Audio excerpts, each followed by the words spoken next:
Hello, everyone, and welcome back to the Well Nerds Podcast. This is episode 151. My name is Slater, and I'm here with Caitlin. Hello. We're back. He's back. It's a duo. I'm about to just sing the Eminem song. Look who's back. Back again. Coming back. Caitlin and I met up in Maui over the winter, hung out, and saw some whales together, and thought it'd be a good time. We should podcast again. And we finally are both on the same side of the world together. Yeah. I mean, it's not like we haven't seen each other, but yeah, we Yeah, have when we things to do see each podcast other, you're about. traveling. You've been on the Yes. go, Coming and going.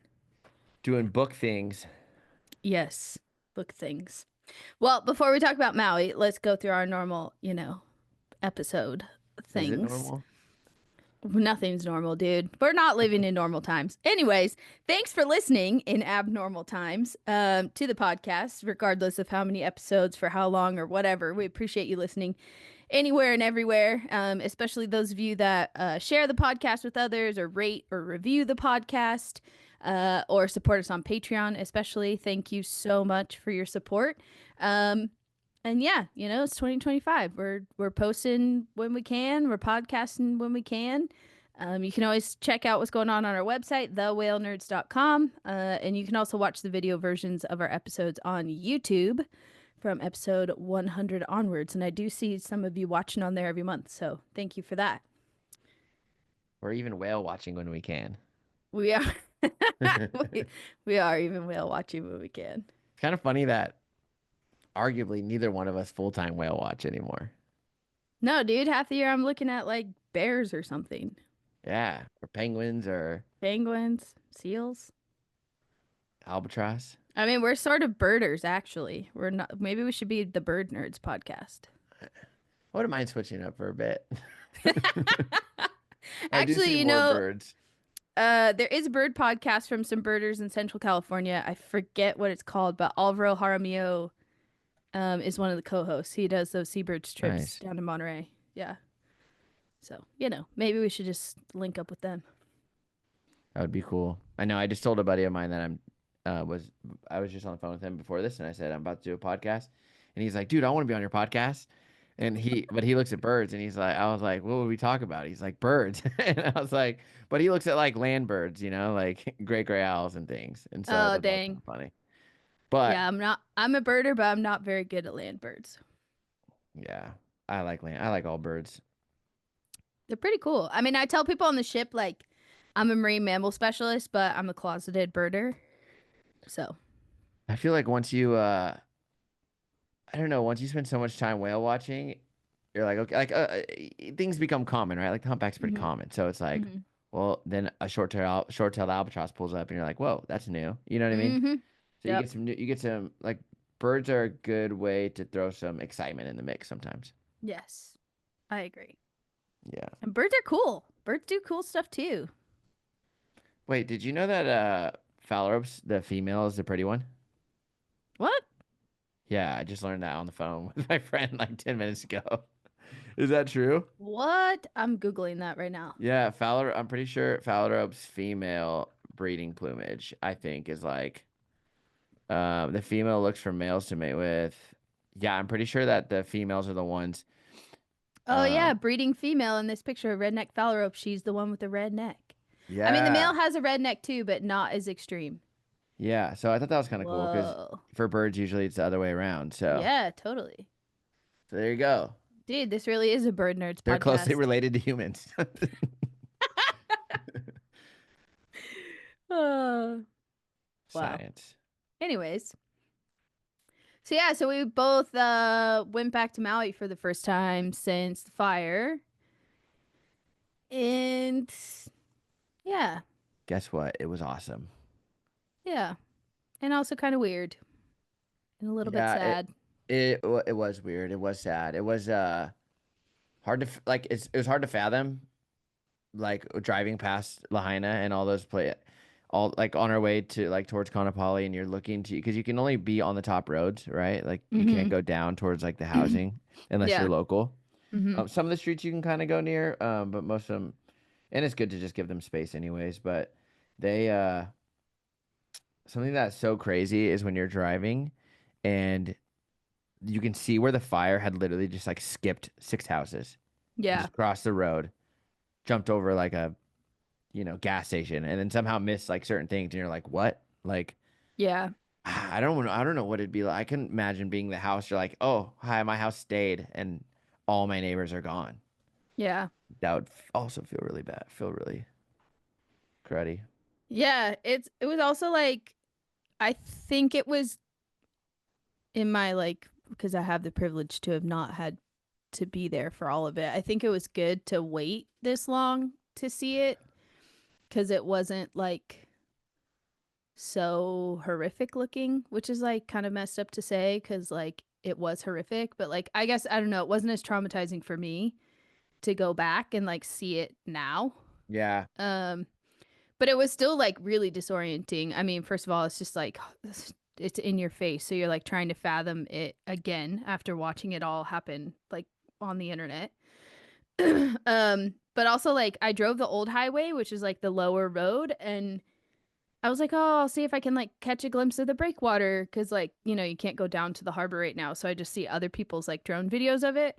And I like drove past it twice before Yeah. I and was like, oh shit, I missed it. Like it's just so there's no landmarks. Like it's so disorienting to drive down there now. Like because everything you're like, oh, when I see this house, then I know like I'm right before Shaw Street or whatever, and like all that stuff is gone.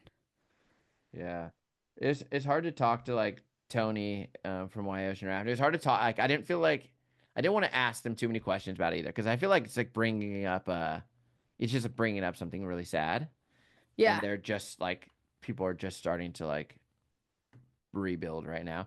Something Yeah. that was crazy is that all the houses that burned, they just the only thing that's left is just cement borders around their houses, so like Mm-hmm. fencing and stuff. So it's like just all these blank lots with like Yep. gravel that they've like had like dumped Yeah. some gravel back in them. And then yeah, and then something crazy to see is all those like apartments they had built, I guess. Like Mm-hmm. what Like would the you call that? Like the temporary housing or like the yeah. emergency housing. Yeah. Yeah, which who knows how long that will be there. Yeah, and how people are gonna like a lot of families have left the island, so who's coming back if they're coming back? And then how long is it gonna take to build everything? Like right now, some people are starting to rebuild their private properties, but like none of the commercial properties seem to have any movement. Nothing's approved to even start in the harbor. Oh yeah, So because they're gonna. I mean, sad thing is now that that's happened and it's wiped out, they're probably gonna try to figure out the most efficient way to put things back, right? Like, because you things would were built. hope so, but I Well, no, wouldn't no, like not say efficient in the building process, but like in the efficiency of like the street, so there's no traffic or like yeah. I don't know how much they'd actually rebuild like that, but you know what I mean? Because it might make more room for parking because parking was kind of an issue. I feel like in the harbor when it was peak times. Yeah, I I don't know how much they yeah. can change or move, but I don't I know. wonder if Well, that's like a thought. and it's a hard conversation too, right? Because like there should be some of the planning should be a lot better so that it's safer if this were to happen again, because that's part of some of the neighborhoods. People were literally trapped in them and they couldn't get out. And so you shouldn't rebuild it the same way. But um, how do you decide who gets rights to whatever rebuild and who doesn't? Because there will be some people that should like you can't have the same volume that you had before. So who Yeah. do you decide who wins and who loses? Um, I don't know. And I wouldn't ever say Maui County is efficient at anything. I mean, it's an island, so Yeah, and it's an island, and in some ways the longer I spend time there, the more I'm sure that like it's a sovereign nation that the US forgets it occupies and like so they get forgotten a lot. They're last on the list for a lot of things. Um and they're 2000 miles from everywhere. So getting support to them is hard. yeah. Um But yeah, I think, things are moving. They're moving very slowly. There's still a lot of tension, but the whales don't care. The And the whales whales are still on it. come. How many times did you go whale watching? We only got to go. We only really like got to go whale watching once, which technically was one of my favorite things to do on Maui, which we weren't going for whales. What were we going for? Oh, you and I going whale watching together? Yeah. Of course, we had to go see our girl Harriet. Dude, for like 2 weeks after that, Margot was literally an astronomer. Like, I swear. I'm surprised she didn't order a freaking what's it called? Laser pointer and start like showing the family. Dude, can you imagine though? Your house is not that far from the airport. You guys would have got a call from like the FAA. It's funny though, like doing something like that and how I don't know, when people tie good stories to something, right? Or good like Hmm. information or knowledge to something, how inspiring it can be and like how it can like really motivate you for hopefully forever, but for like the moment, at least for like a couple weeks or something. Because Margot really was like, and it's cool because we're walking by like every night after that as you're doing things, you're like, oh, there's Venus. There's like, because they were Hmm. all lined up for a while, right? And so you're Yep. like, Yep. there's Mars, and people are like, whoa, how'd you know that? And it's like, God, you gotta hit the booze cruise or that star You got to cruise. hit the stargazing celestial cruise.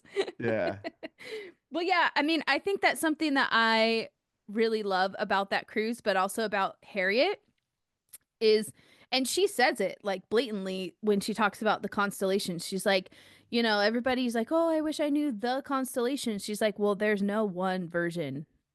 Like, there's yeah, like the constellations, quote unquote, that you learn in the textbook at school or whatever. She's like, that's one culture's version of the constellations.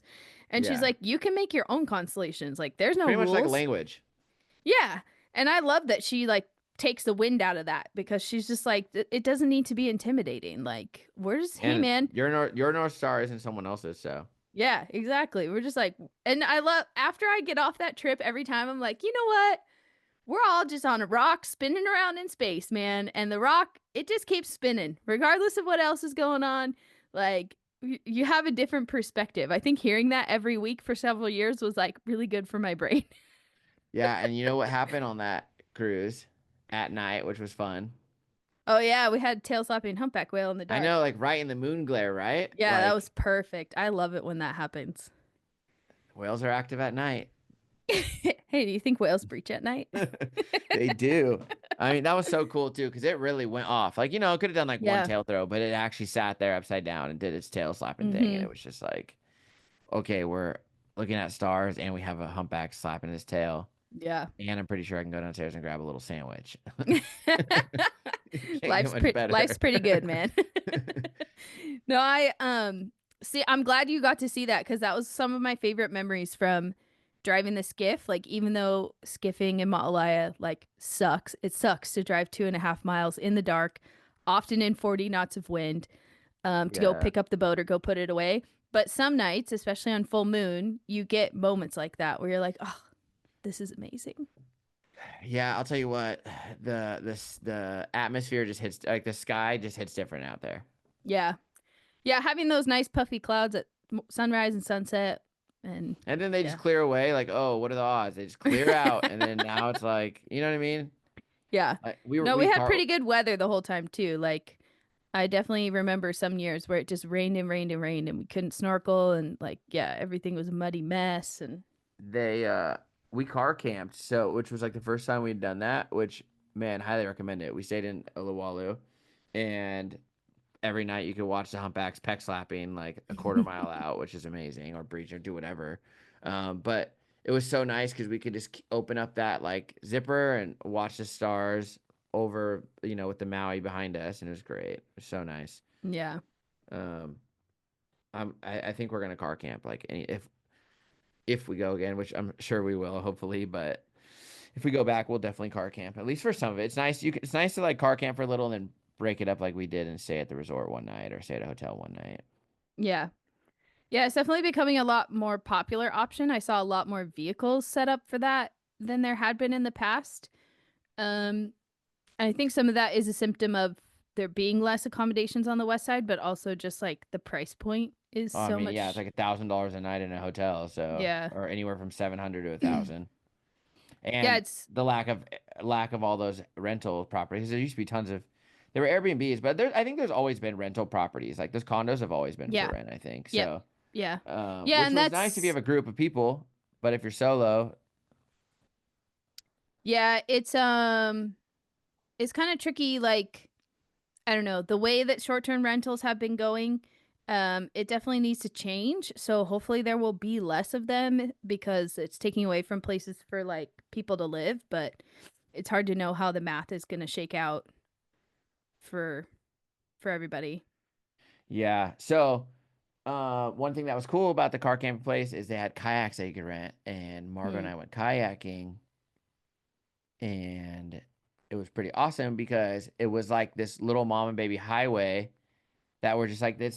Dude, it's like same as the gray whales, right? I swear they just take them on a swim like against the current. They come back, flip around, and then like it just seemed like that's what they were doing. And then they were like, it was like all these whales were just slowly going. I don't even know what direction because of where I was at, but like they were going like northwest, maybe. I don't know. But they were going and then they would turn around and come back. And so Margo and I were actually just sitting out there. We were actually talking to some random kayaker. And then next thing you know, I saw this whale, like the way it fluked and like angled, and I was like, oh, this whale's gonna come by. And then sure enough, I'm like looking down and it like came by the kayak for a second, did this like little spin underwater, looked at us, but it's still like 10 or 15 feet down, but so clear, so it's easy to see. Hmm. Yep. I stuck my underwater housing in for like a second and then got pretty much nothing, like the tail going away. But that was cool. Margot was so excited, and then and then we had one like fluke up, in front of her with the island in the background. It was beautiful. So it's pretty nice to like just go out there and like you can almost just basically sit in one spot once you get far enough out and hope for the Hmm. best. But I will say it does get toasty when you're sitting in the kayaks. You can get sunburned Yes. Yes, quick. absolutely. Yeah. Wear your sunscreen or wear a sun shirt Or both. or And a both. hat. A bucket Yes. hat. Definitely a hat. Yeah, but then we snorkeled and it was nice. So, Hmm. oh, that was something we It's got to do. We got to snorkel together too. Yep. Yeah, we did. Where at? Oh, just at the wharf. Mala. I love those turtles. Yeah, I like Mala Wharf. Although it's a little scary now with how many boats are using the boat ramp. Yeah. So What's for those of you that maybe like kind of know Maui but haven't been there in a while, so all the most, I wouldn't say all, most of the small boat operators that were operating out of Lahaina or Mala, they're all in Mala because there was not really any room in Ma'alaya, and beach loading those kind of boats in Kaanapali is not really, it's also not really an option. So they're all going out of Mala Wharf, which is creating a lot of tension on the island between locals and commercial business. But it is what it is. Like there's no option to use Lahaina right now. So not even for trailered boats. Um, but it means there's a lot of boats going out of the harbor like every 15 minutes. I know It's it was nuts. actually like well, but that I will say one, trailering your boat and putting it in the water every day is probably a pain in the butt. So I mean I respect Yes. them for doing it. And two, they're pretty efficient at it because you got like six or seven companies. I don't know how many but they all got like one or two boats, and so they all kind of just jump in line and do their thing and get them going. But once they're in the water, the rest of the day is easy because it's like really just like taking turns at the ramp more so than like using the actual launch ramp with your trailer. Yeah. So that's kind of nice. It's like once a day they all got to launch their boats, and then what's something I thought was crazy is all these operators now have to carry their own fuel in their trucks. So like all of them have these huge rigged out trucks with fuel in it Mm-hmm. because they need to fuel their Yep. own boats. They can't go to the fuel. They don't have a fuel dock. So Yeah, the Lahaina fuel dock service has been uh reinstated, and the pump out station I think is working as well, but I don't know if they're doing gasoline and diesel or just diesel. They used to do both, but I don't know. well, all those ribs are have outboards, or most of them do. So well, yeah, I'm not Hawaiian Ocean sure. Rafting used to have diesel imports, but I think they lost both those boats, didn't they? Yeah, I think that they both had. I think they had outboards. Yeah, they did. Because I remember I remember like shooting around one of them one day. Yeah, I think they So, did lose. Well, they sold. They also sold one of their boats. I think. yeah. They were I'm like pretty one of the sure. only ones that had diesels. Everybody else had outboard gasoline. But yeah, I mean that's another complication, like, right? Like you lose the whole that harbor for that whole side. There's no fuel, there's no pump out, there's no safe shelter during storms. Did all that fuel Like burn up? No, so they They said can shut it down. yeah, and well, I think um the harbor wasn't really being used like that for the day of the fire because there was a storm. Most of the boats weren't even out. Um and so I don't know if it's automatically in an off position until the pump gets rigged, but it's buried. Oh yeah, you know what? Like our The fuel dock tanks are here, buried under the dock. they shut the valve off up top, and when they come down in the mornings, they open the valve and then like come down to the dock. So maybe they do keep it shut off until someone's gonna use it. Yeah, I don't really know, but the tanks are also underwater. Like they're directly buried under that cement pier. Mm. So they were like safe in that regard, I guess, because of like the position they were in. But they did testing on them and stuff and then like got the pumps back up and running. Oh, really? So Hmm. technically they work right now. Yeah.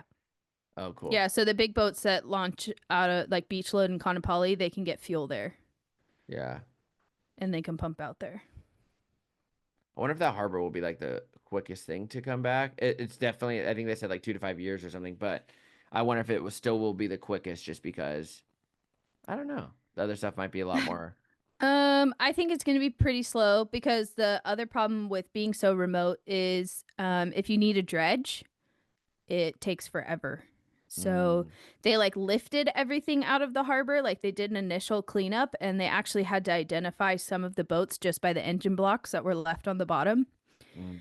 Um, and but they haven't had an official like dredging of the harbor to like dig it all back out again. So it's not like safe to put the slips back in I'm surprised they until they don't do have one that. on like a bigger island though.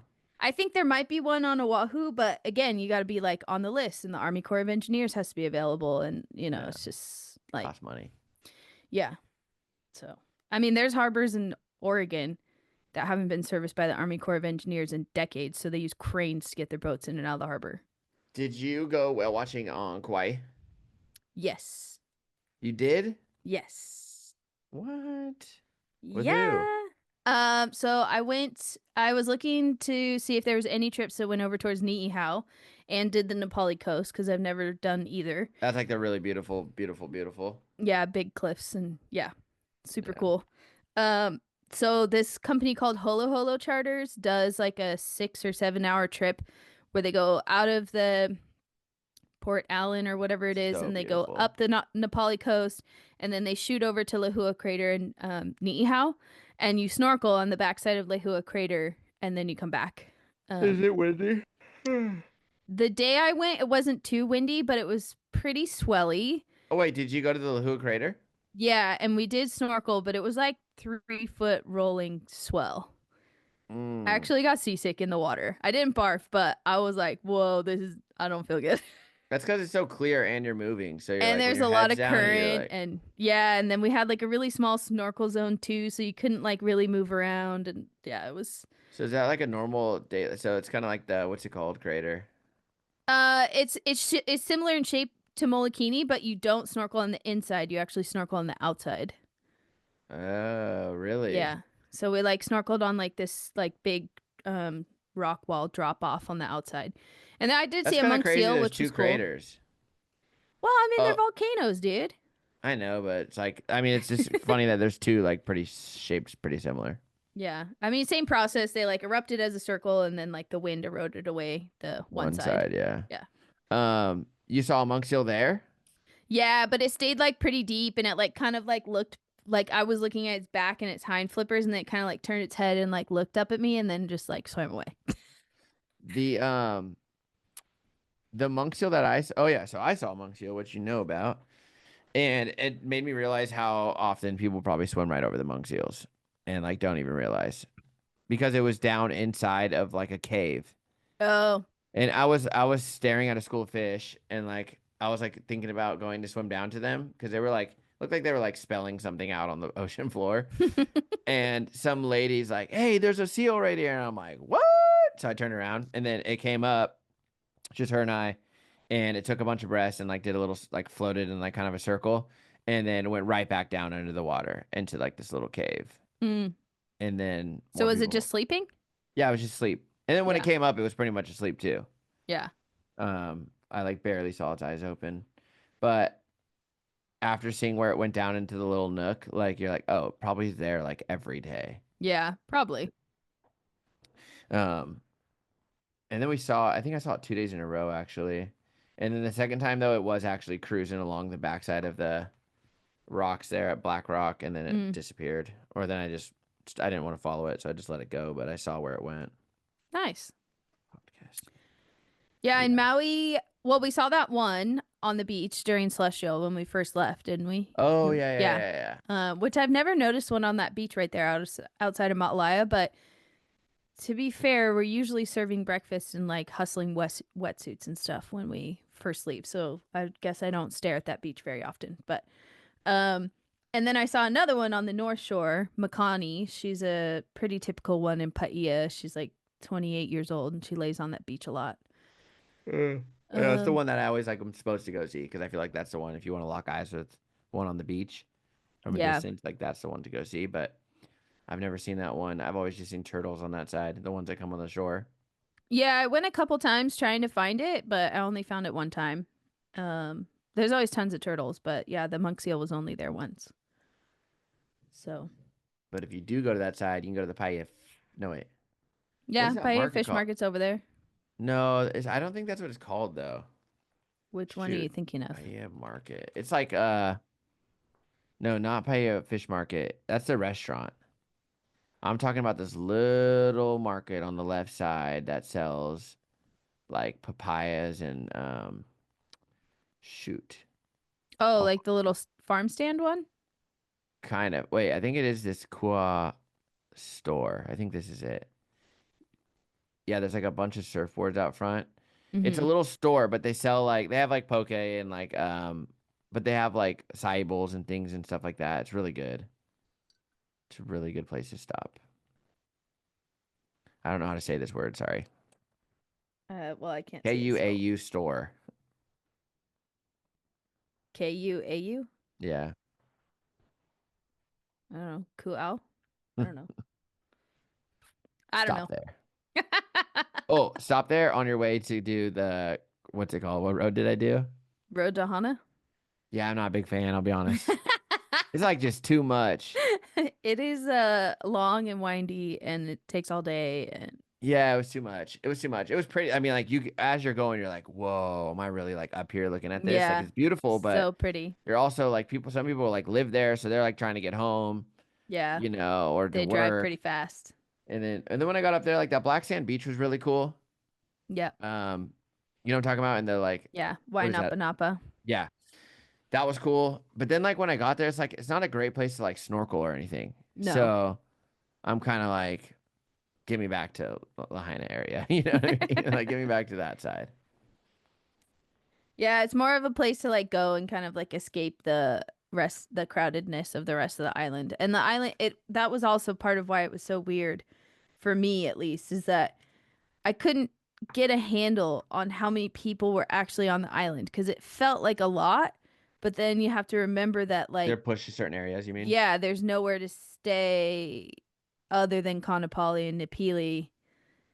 Like there's less places to stay on the west side. So then they're coming to the and same thing with all the people that did stay that lost their homes in the fire. They're also in town or they're in Kihei. And so like those areas were more crowded, but then at the same time, like I don't know, it was weird. Like I couldn't tell if the island was crowded or not. I think it was just that everybody was everywhere else. Yeah. Have you been to McKenna Yeah, area? yeah. Man, we went there and it's actually really pretty. Yeah, especially because it was so green when we were there. They had just had all that rain, And and it's so everything brown was really sand down greened there. up. Yeah, yeah, that red brown volcanic sand. Yeah, Was that a volcano right there? yeah. So that big hill down there is Pu'ualai. That was another vent that is like part of the same system as what made Oh, okay. Molokini. Yeah, that whole like ridge there. Sheesh. That's actually where that hill is where Greg, the founder of Pack Whale, first started surveying for whales. Was sitting up on that hill, trying to figure out what these whales were doing in Maui. And they're making out. Yep, they're making babies, is what we figured out. And there was a lot of baby whales, like everywhere. Everywhere I looked, there was a baby whale. Oh, this year? Yeah, Yeah. You know, I didn't realize like that population is just incredible. yeah, and they go all over Alaska. So it's Yeah. like looking up this place I was supposed to go in Sitka, which unfortunately fell through. But man, like they already have whales there, like tons of whale. Like they had in Yeah. March, they already had so many Yep. whales back, and they had like Totally. lunch feed or bubble net feeding already. Like Mm-hmm. I'm like, Mm-hmm. what? I'm like, shouldn't you guys be doing this in like July? So like, No, dude, up there all the time. Anytime, all the time. yeah, I wonder how many. I bet they have tons of whales that stay year round somewhere around there too.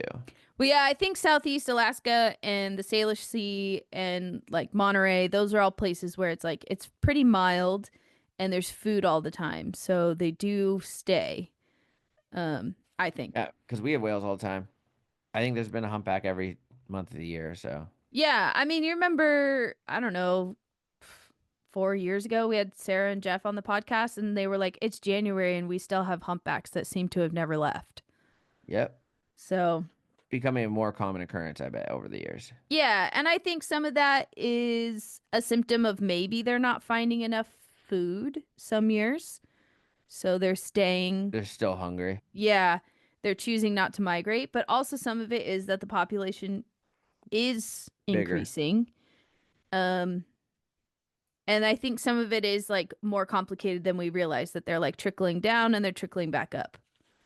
Yeah, So, like Ted talked at Whale Tales, which I went to this year too in Maui for the first time in a long time.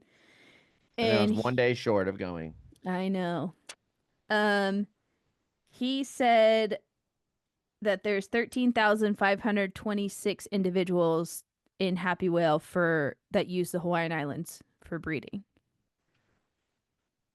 How That's a many of lot. those do you think I've seen? Seven. Seven. Like 25 of them. Isn't that crazy? Yeah. I mean, Now, individual spouts, maybe like 1,000.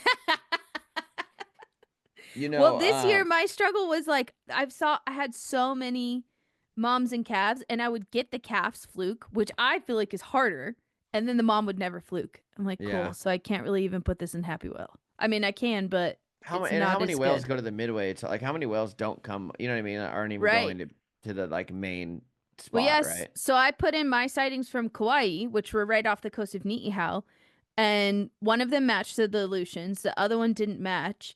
And that company, they've never had a submission before, so they had to make the company profile. So I like emailed back and forth with Haley a little bit, getting like the company name, the boat name, all that set up. So like even the whales in that past Oahu are not really getting documented, let Where in the alone what's Aleutians was happening. it? I think it was outside of Dutch Harbor. It was somewhere where I had been on the ship before, and I was like, "Ooh, I wonder if I've seen this whale before." I want to live at False Pass. You don't want to I've live at wait, Unimak Pass. You want to I've live at Unimak Pass. let me see. Hold on, let me do some That's research. where like the killer whales like trap the gray whales in that narrow I thought it passage was in between False the islands. Pass. Well, probably Where's both. Unimac Pass? In the Aleutians, like not that far from Unalaska, which is where Dutch Harbor is. Stand by, dude. Stand by. Stand by to stand by. Oh, yeah. Okay, wait. I mean, I guess I could live there. Oh, that's no, that's far out there. Yeah, dude. I thought they would trap them like, do whales go through the false pass or no? Might be too Uh, shallow. That's what I was thinking. I thought that would be weird. I don't know what you're it looks talking like. about False Pass in Alaska? No, no. It's like right in the Aleutians. It's like on Unimac Island. You'll see it. I mean, Zoom yeah. in. Why not? Why wouldn't they go through there? They go through smaller stuff like that in the San Juan Islands. Or I mean in the Pacific Northwest. Yeah. Okay, so Unalaska. Yeah, wherever they, are hunting them, waiting for them. Yeah. Also, there's a lot of whales outside of Dutch Harbor in the summer, like 1 mile from the dock. Humpbacks? Yeah. But Would I there's no go? whale watching company there. Isn't that funny? There's a Safeway there, so I mean, I'd be able to survive. If you like paying Hawaii prices for your food or more, Yeah, I wonder if it is more expensive there. it is pretty expensive there, for sure. But what do they have? What do you mean? Like, what do you do? Look at whales and go home and go to bed. Aleutian World War II National Historic Area. Yeah, so in addition to Pearl Harbor, there was also attacks in the Aleutians and on the Pribilof Islands, in other remote areas of Alaska, but that doesn't usually make your history books. But yeah, people were evacuated from the Aleutians, from um, Well, St. I would Paul and almost St. argue George that Island. 98% of people do not know where the Aleutian Islands, including me, and I've seen it like 600 times on the map. Like, you know what I mean? It's probably a lot of people don't know about these islands. Yeah, Maybe they do. I don't know. or like how really a reference of how far away they are from the rest of the country and how close they are to like Russia and Japan. Yeah, exactly. Like they literally are like you could almost walk all the way across. Yeah, I mean Russia is like the I can see Russia from my backyard. Like I could see Russia from the ship when we would go in and out of Nome on a clear day. That's yeah. Too bad we can't go over there. I'm telling you that Dude, how okay, I have a proposition for a really cool trip. You could do from like Channel Islands. If you want to do this would be like the mega one. oh my Channel God. Islands Channel Islands, can we start further up? all the way up through Oregon, Washington. You go up through British Columbia. Hopefully, you find a North Pacific right whale. Southeast Alaska. You go around the Gulf of Alaska, out the Aleutians. Maybe make a pit stop at St. Paul and St. George because they're really cool. Then you come back down and follow the Aleutians over to the Japan. Sakhalin and Kamchatka area of Yeah, but we Russia. can't go there right now. But I'm just saying this is a daydream. And then you go down through Japan all the way down to the bottom to the tropical area.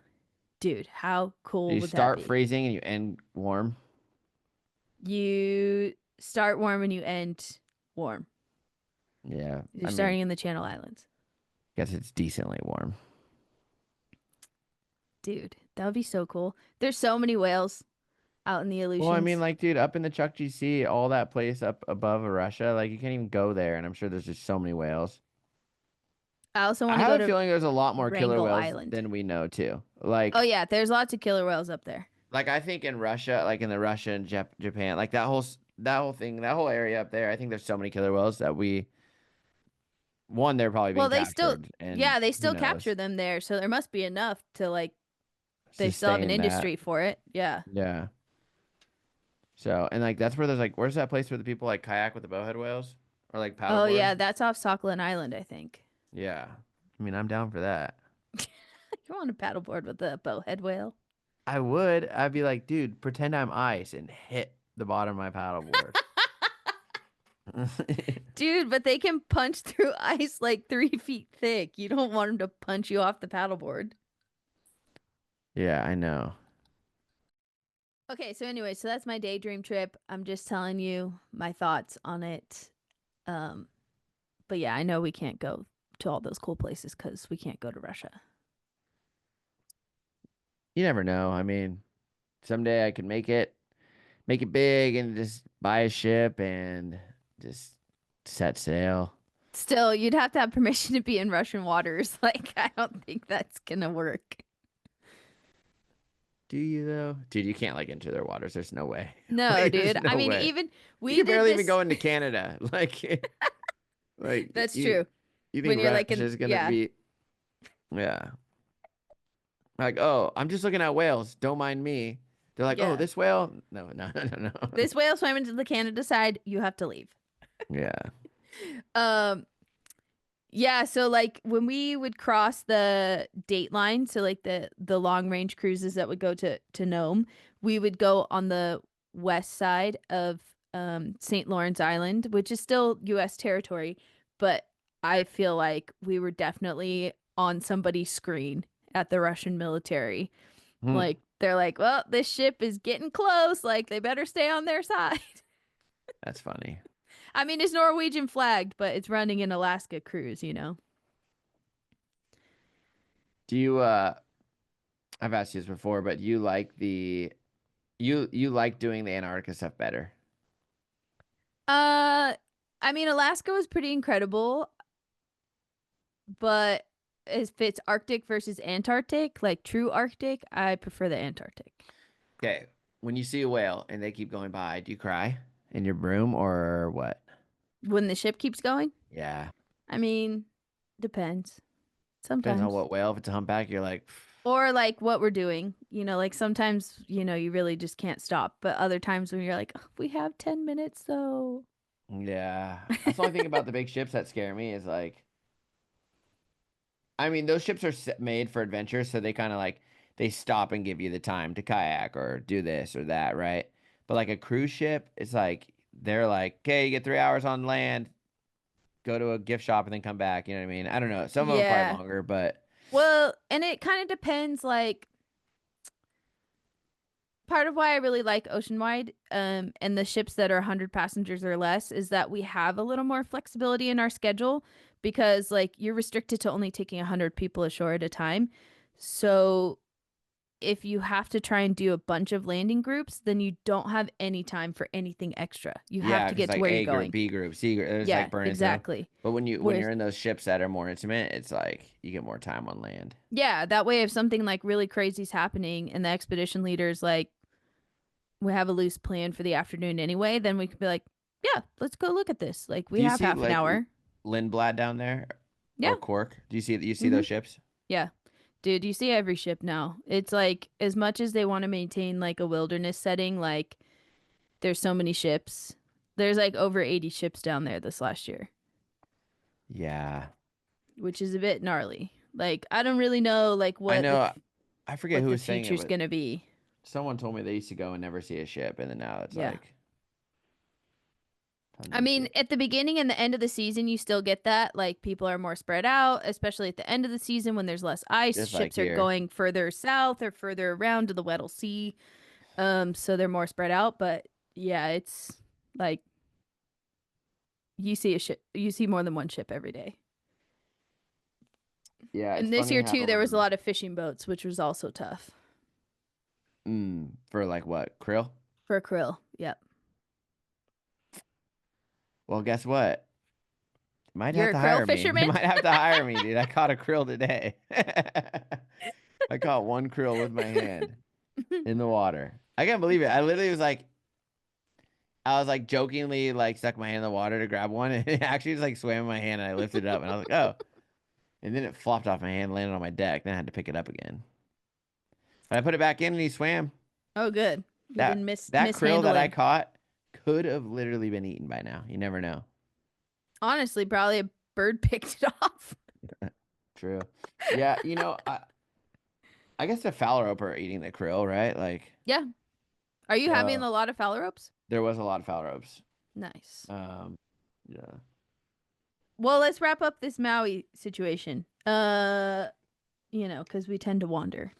Um, I don't know. Anything else you want to add? The whale song this year, I feel like they were screaming. Oh, I did hear it through the hole, which I always love hearing people's reactions when they're like, "No, no, that's them singing through the hole," and they're like, "Wait, what?" And then you put the Mm-hmm. hydrophone, and they're like, because then you like really get to hear it, Mm-hmm. and the people, I don't know what they make of it. It's like, what? It's a lot because there's a lot of whales singing. You know what I mean? It's like it's Yes. Yeah. overwhelming. Oh, there's nothing like going snorkeling and hearing, like you're looking at a turtle, but you also get to hear humpbacks. Yeah. You know, Yeah. I don't know like It's a pretty elite experience. that part of Maui. That's where I'm like, man, I don't know how you can live on Maui when like the song fades. Yeah, when there's no Ooh, whale song. that's a good freaking little movie title. The song when the song fades and it's like all the whales leave. But also the excitement of when it first starts for the year. Yeah, I know. Like I my love seeing first. all the companies like this is our first whale of the season. You know, it's like Mm-hmm. when like October or like November or something. Mm-hmm. Yeah. Yeah, the first season I moved out there uh by the end of October, beginning of November. We were out there really early and there weren't a whole lot of whales yet. And I remember, like we did our training and we just started working snorkel trips. And then finally, after like several weeks of snorkel trips, a staff member came back up from doing the bow line underwater and they were like, "Oh, I finally hear the whales." And I was like, yes. Like, so then we were like, everybody put your head underwater. Everybody. And Yeah. everybody is like, whoa. Or the best the best is when you don't like prep the guests and then especially at the second snorkel site on the South Shore, they usually hear it and they'll like put their head in and start snorkeling and then they'll like pick Be their head up and confused. look around. Then they'll put their head back in and then they'll pick their head up and look at you on the surfboard and they're like, "What? There's something." I'm like, "Yeah, it sounds like weird, kind of creepy." And they're like, "Yeah." I'm like, "It's the whale singing." They're like, "What?" And then they put their head back in immediately. Yeah, and that's the problem with when there's so many of them. Sometimes it just sounds like mush, almost. Yeah. But when you get like one singer close that can drown out the other ones, that's nice. Yeah. That's when I usually try and record it on my phone so I have a sample of it because that's when you can like really tell that it's a song. Um But yeah, there was at Whale Tales, there was a little bit of talk about the whale song. Jim Darling kind of gave an update on their typical, like, on their project, that's like typical graphs they show and like how the song's changing. But then also, and I do think we should have her on the podcast, um, Joelle DeWert she's working on the whales in Nicaragua, and she gets both hemispheres whales in Nicaragua. So she has whales almost year round. And the Central American song, it's like the California influence of the song is very strong. Mm. And We got the singers, huh? I've said this for a long time. It also influences the Hawaiian whales. And they got John Ryan involved from Mbari, and that's where the mixing is happening, is in Central In California. wait, in California? Yeah, so like whales are overlapping on the feeding grounds and they're sharing components of the song in the spring and the fall, and then they're taking that back to the breeding grounds, and that's where some of the interchange is happening. I was like, I So, freaking knew it. I said that well, years ago. and we for sure know that whales have crossed, Baja to Maui. Yeah, it's But I wonder Ted said it's 5%. how many whales are in Nicaragua at the same time where they're like, I'm going to Antarctica. They're like, what? You're going that way, dude? You're a Yeah. loser. And Yeah, then it's like, come with exactly. me. That's why I'm like, we need to talk to Because her. they have whales now that have gone all the way down, right? From like they've had. Do they have any like of our, this California population or Baja? None that have changed. None that have like started in the north and gone south. But like I have matches from Antarctica of whales crossing the equator, but then coming back to Antarctica. I know we need Just someone to goes the like other way. that pulls a pec fin on one's like, dude, nah, come up. And they're like, what do you Follow mean? me, follow me. What if they're like, dude, wait, I can stay feeding like I can stay in this little thing year round? Like that's kind of funny. Uh, I wonder what they would say. Like our whales that like the Baja whales that come to California, right? And they're like it's like 50 degrees or whatever. But these Antarctic whales, it's like cold in Antarctica, you know what I mean? So I wonder if they'd be like, "Whoa, you guys have it kind of easy up here. Like you don't have to you don't dodge have any icebergs? icebergs. Yeah, you're not freaking eating in a Slurpee." Uh, So no, but I'm gonna I miss Maui. I'd love to go back again. I wish I could like somehow figure out a way to go twice every winter or just stay even longer. well, you could drive somebody's boat. Never know, but the thing is they need like to hire their locals there, you know what I mean? Yeah, totally. The people that live there year round need the work first, but once there's kind of a surplus, I mean, I wouldn't mind going back and working again. I really miss it out there too. But, I don't know. We'll see what there is to come and what's going to happen and how the travel's going to play out. I mean, we're contending with bigger things than just a recovery of Lahaina, globally with everything going on. So, it's hard to know what's going to happen with travel to the Hawaiian Islands and how things are going to recover. I hope that the um, local people also get a lot of what they want in the rebuilds. Like, I think there are some better ideas about how to reapply Hawaiian practice in planning for the future of Lahaina because it never used to be that dry. And I do think they could recover the ecosystem so that it's a less fire risk place in the future as well. So, And save all the birds. yes, and save all the birds that live there, the The native birds, not Hawaii, the what is it? They have the Hawaii Forest Bird Project the and Forest Bird Project. the Maui Nui Seabird Project. That's another place. That's another like I know there's so many birds I want to see there that I didn't get to see last Hmm. time. Yeah.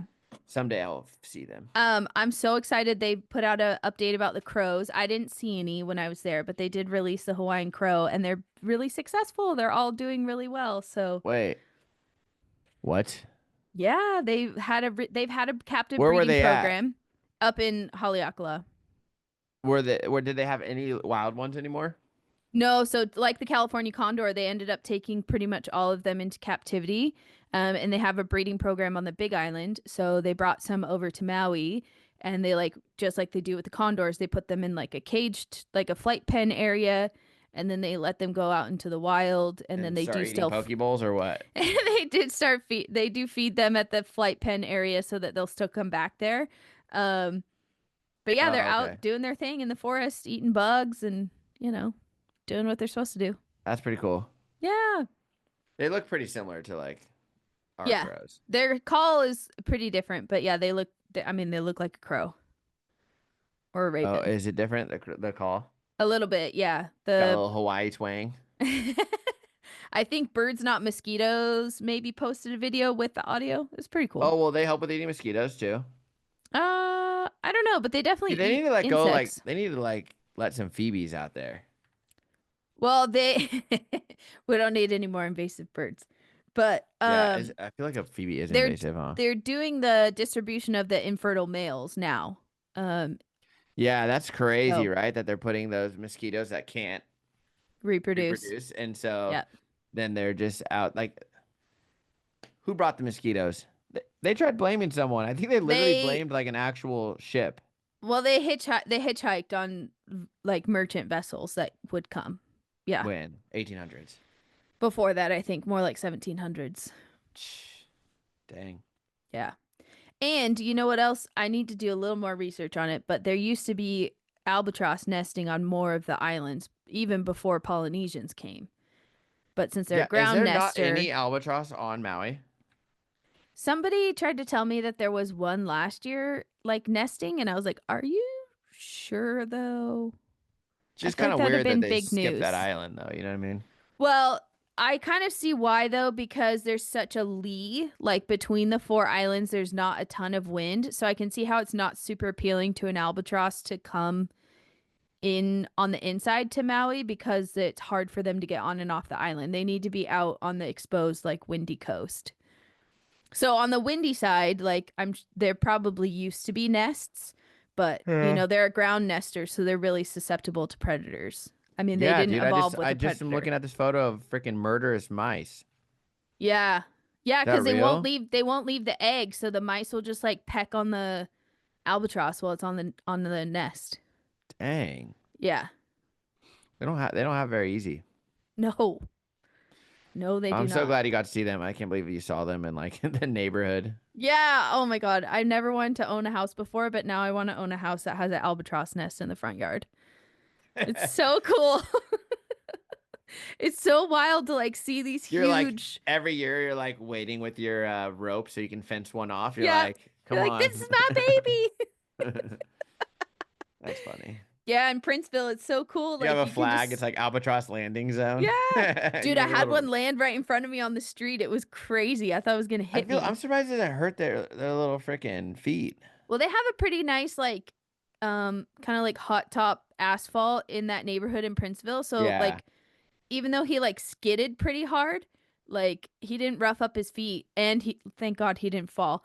I mean, albatross, this is their struggle everywhere. Like doesn't matter if it's Hawaii or somewhere else. Like when they land, they're not graceful and they often just like face plant and then like somersault forward for a while and then they get up and Yeah. like That's funny. readjust. Yeah. Hopefully I'll be able to. That's also something. Hopefully next time I go, I'll be able to jump over to the other island, Kauai, and see them. Also, Yeah. Oahu has them as well. Yes. Yes, they do. Yeah. Yeah, you can see them in Oahu and you can see them in Kauai. And I think there's pretty good seabird nesting in general in Oahu, but Kauai at Kilauea Point, which was closed when I was there for renovations, but that National Wildlife Refuge, that's where I saw like the red-footed boobies and the tropic Mm, birds, and yeah, it was pretty cool. nice. I recommend it. Can you hear Lacey? No. Okay, she's growling at my feet. So Lacey's I think saying, it's a wrap it good up. time to wrap it up. Well, I'm glad we got a podcast in together, and then hopefully we'll do another one soon, and we can talk about all the whales that are here in Monterey Yeah. and where you're going. Yes, where I'm going Or have you already next. talked about it? No, Ooh, there you go. secret. It's a secret to come. All right. Thank you, everyone, if you made it this far. And we'll see you on the next one. Yeah, thanks so much. Bye.